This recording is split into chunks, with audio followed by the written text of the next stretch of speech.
Le manga Codebreaker, vous en avez pensé quoi? Je vais vous donner mon avis, mais avant on va lire la synopsis. Sakura Koji, jeune lycéenne experte en arts martiaux et dotée d'un très fort sens de la justice, malgré ses airs de poupée inoffensif, est témoin d'une scène de meurtre. Elle voit un garçon de son âge consumer des gens à l'aide d'une mystérieuse flamme bleue. C'est pour ça que j'ai mis du bleu derrière, ça pourrait être un peu dans le thème. La semaine dernière, c'était rouge pour Inuyasha. Elle se rend sur la scène du crime, mais sur place. Aucun indice, aucun corps prouvant qu'il y a eu un meurtre.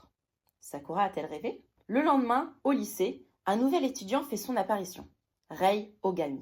Il s'agit du meurtrier aux fameuses flammes bleues.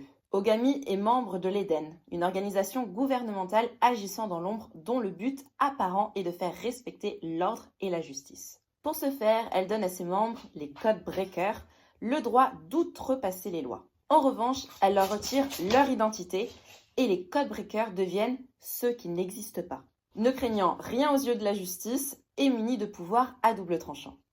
Tous les Codebreakers suivent le principe de la loi de Talion. La loi de Talion, c'est œil pour œil, dent pour dent. Chaque Codebreaker a une devise différente, commençant par œil pour œil, dent pour dent. Par exemple, pour Rei Ogami, le personnage principal, c'est œil pour œil, dent pour dent, mal pour mal.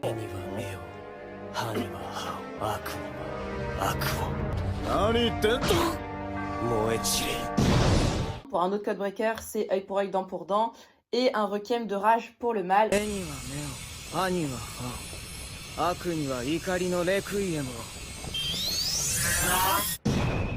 C'est un shonen qui a été écrit par Akimine Kamijo de 2008 à 2013. Il entre dans les catégories action, surnaturel, comédie, drame et fantastique. Tout ce que j'aime. Au niveau de mes personnages préférés, moi le préféré c'était Yuki. Yuki c'est un Codebreaker qui a le pouvoir du son. Donc en fait j'aime son côté mignon, inoffensif. Mais en gros quand il devient sérieux, quand il se bat, il est tout de suite plus charismatique parce qu'il y a ce petit truc qu'on le connaît en mode tout mignon, tout gentil, un peu enfantin, etc. Et d'un coup hyper charismatique, fort, enfin tout ce truc-là, donc j'aime beaucoup. Et par contre, niveau de personnage que j'ai pas aimé, mais en vrai, celui que j'ai le moins aimé, je crois que c'était le personnage principal, hein, Rei Ogami. Genre un peu trop d'ego pour moi, tu vois. Quand l'histoire est trop centrée sur un personnage, des fois ça me saoule et tout au niveau du personnage principal. C'est toujours lui qui sauve tout le monde, c'est toujours lui qui est le plus fort, enfin un petit peu chiant des fois. Est-ce que je vous conseille de voir l'animé si vous n'avez pas lu le manga?